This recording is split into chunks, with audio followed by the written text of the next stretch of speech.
Halo, salam sejahtera. Selamat bertemu kembali. Pada video pembelajaran kali ini, saya akan melanjutkan penjelasan dari video pembelajaran tentang karya ilmiah. Jadi, video pembelajaran yang sebelumnya kita membahas tentang bagian karya ilmiah, lalu apa itu karya ilmiah. Kali ini kita akan melanjutkan tentang ciri kebahasaan dan sistematika karya ilmiah. Oke, kita mulai dari ciri kebahasaan. Yang pertama, biasanya karya tulis ilmiah itu terdiri dari 3 poin penting dari unsur kebahasaannya. Yang pertama, kata ganti yang digunakan bersifat umum. Biasanya menggunakan kata ganti penulis atau peneliti, atau tim penulis atau tim peneliti. Ya, tidak boleh menggunakan kata aku, kami, saya, ya seperti itu. Kemudian yang kedua, menggunakan kalimat efektif yang baku. Untuk materi ini akan dijelaskan pada video pembelajaran yang lain tentang kalimat efektif. Kemudian menggunakan ragam bahasa yang digunakan adalah ragam denotatif. Artinya menggunakan bahasa yang sebenarnya, bukan menggunakan bahasa-bahasa kiasan atau bahasa-bahasa yang seringkali digunakan dalam penulisan cerita pendek atau puisi atau novel, ya seperti itu. Jadi menggunakan ragam denotatif atau ragam bahasa yang memiliki makna yang sebenarnya. Yang berikutnya tentang bagian dari karya ilmiah. Yang pertama ada bagian pelengkap awal. Ya, silakan disimak. Yang pertama ada halaman judul, kata pengantar, sari atau abstrak, daftar isi, tabel, gambar, lampiran. Yang berikut bagian inti. Ya, bagian inti ini terdiri dari 4 bab. Ini kalau bukan karangan ilmiah berupa penelitian. Terdiri dari pendahuluan, kemudian deskripsi masalah di bab 2, bab 3 pembahasan, bab 4 penutup. Ya, silakan dilihat satu persatu bagian dari bab ini. Kemudian kalau kalian membuat penelitian, biasanya memenuhi format ini. Biasanya ada 5 bab, pendahuluan, kemudian latar belakang, tujuan, ruang, lingkup, hipotesis, sumber data, metode, sistematika.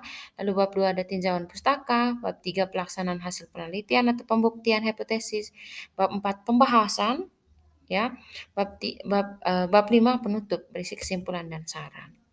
Lalu yang paling akhir ada bagian pelengkap. Bagian pelengkap akhir. Yang pertama daftar pustaka, lampiran, indeks atau dan yang paling akhir ini riwayat hidup. Mari kita bahas tentang kata pengantar. Biasanya kata pengantar ini terdiri dari 3 paragraf. Ya, 3 paragraf ini biasanya paragraf pertama berisi ucapan syukur kepada Tuhan karena telah menyelesaikan penelitian atau penulisan. Kemudian paragraf kedua berisi ucapan terima kasih, biasanya ditulis dari susunan organisasi atau kedudukan yang paling tinggi. Misalnya kalau di sekolah dari kepala sekolah, kemudian guru mata pelajaran atau pembimbing, kemudian orang tua dan teman-teman, ya seperti itu. Kemudian paragraf ketiga berisi kalimat permohonan maaf dan harapan berupa saran dan kritik jika masih ada kesalahan, ya seperti itu. Kemudian abstrak. Abstrak ini isinya apa? Berisi rangkuman atau garis besar mengenai pembahasan. Biasanya ini terdiri dari satu paragraf tapi memuat keseluruhan isi bab. Ya, jadi abstrak ini walaupun penyusunannya ada di bagian awal, ya atau pelengkap awal, tetapi isinya ini didapatkan dari hasil keseluruhan dari isi bab. Ya, kemudian yang berikutnya judul. Judul ini berupa kepala karangan yang akan ditulis. Judul dikatakan baik apabila isinya berkaitan dengan topik dan biasanya pendek, sekitar 10 hingga 15 kata. Jadi aturannya kalau ditulis dengan huruf kapital ya semuanya harus huruf kapital. Jika ada huruf besar kecil, jadi penulisan konjungsi atau kata penghubung ya di ke, dari, dan untuk itu digunakan menggunakan dengan huruf kecil. Ya, tidak boleh menggunakan huruf kapital. D-nya huruf kecil. Kemudian di akhir judul tidak boleh menggunakan tanda baca apapun. Yang berikutnya latar belakang. Isinya apa latar belakang? Isinya tentang alasan timbulnya masalah atau masalah-masalah real yang terjadi, yang menyebabkan atau yang membuat kalian itu memilih judul tersebut karena ada kasus atau masalah yang terjadi sebelumnya. Lalu yang berikut rumusan masalah. Rumusan masalah ini adalah segala sesuatu yang dianggap perlu pemecahan oleh penulis. Biasanya menggunakan kata tanya mengapa dan bagaimana. Kalau kata tanya mengapa dan bagaimana otomatis ada tanda tanya di bagian belakangnya. Kemudian yang berikutnya tujuan penulisan atau penelitian. Biasanya ini berupa pernyataan bukan jawaban. Ya, jika rumusan masalah terdiri dari 3 poin berarti tujuan sudah pasti memiliki 3 poin juga.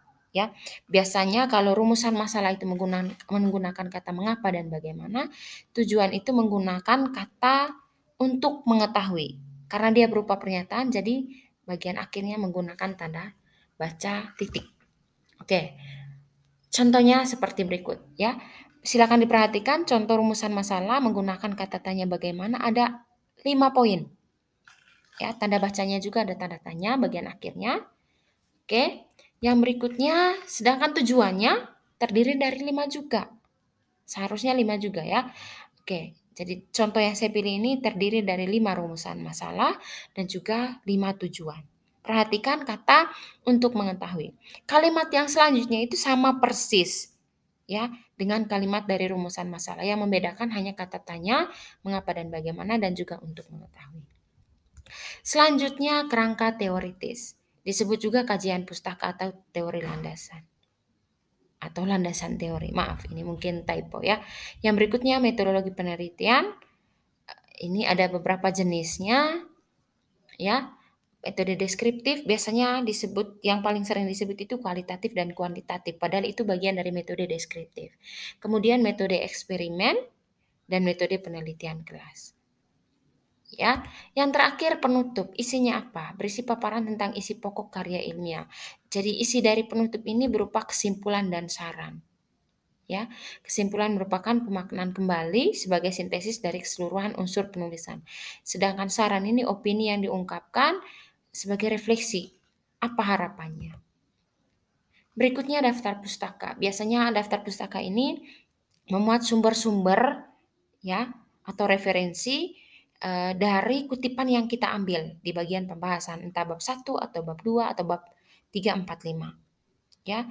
Jadi ada aturan penulisan. Untuk materi daftar pustaka, kemudian ada catatan kaki lagi nanti akan saya bahas pada video pembelajaran yang baru ya. Dan yang terakhir ada lampiran. Oke, maaf, masih satu lagi ya. Kemudian yang berikut ada lampiran. Isinya tentang apa ini lampiran? Tentang surat-surat yang sepertinya perlu untuk dijadikan sebagai bukti atau dokumentasi. Bisa juga berupa foto atau gambar-gambar, ya. Oke, yang berikutnya riwayat penulis. Adalah catatan singkat tentang gambaran dari seseorang yang menulis karya ilmiah tersebut, ya. Isinya tentang riwayat hidupnya tentang tanggal lahir, kemudian pendidikan, kemudian kualifikasinya seperti apa. Oke, demikian pembelajaran kita kali ini. Saya ucapkan terima kasih, semoga bermanfaat.